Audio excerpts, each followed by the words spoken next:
ताई पार्टनर ताहे ललू आइल बाला हो।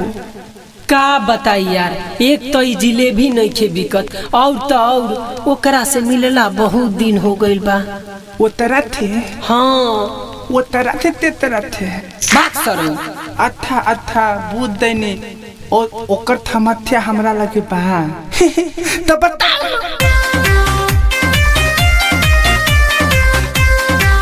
जलेबी हाँ हाँ हाँ हाँ। Music by Inzama.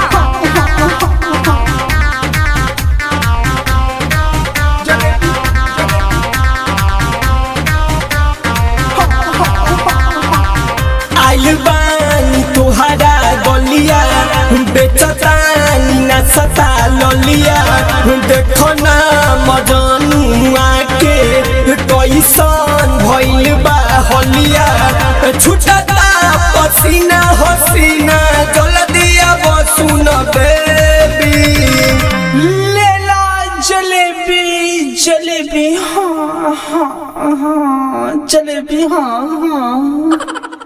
लेला जलेबी लेला जलेबी लेला जलेबी सामान हवे हेवी रे कलवा नाई करे लुता ना भैया तलाई माला तानी मार मार तेने बालू भैया ते धनिया है। तेने बालू भैया ते धनिया है। आइला बाते बेटा ना मदनुआ बनते ला भलवा है। आइला बाते बेटा ना मदनुआ भाग साले तो अब का कली का कोही बढ़ा बाबा रउए बताई देखि सुनी आवत नइखे जाना मायरा ना तो हम देई देम एही जतारा नामा जल्दी कराई दी मिलना मायरा। एक मिनट भाभी आती हूँ।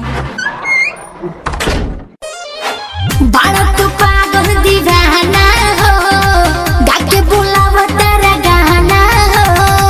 बाड़ा तू पागल दीवाना हो गाके बुलावा तेरा गाना हो। देखली है पड़ोसी तो कही का मुदैया जाए नीरो दैया आज है मैया जाए नीरो दैया आज है मैया जाए नीरो दैया। एमएस रिकॉर्डिंग स्टूडियो बधाई। जलेबी हाँ हाँ हाँ।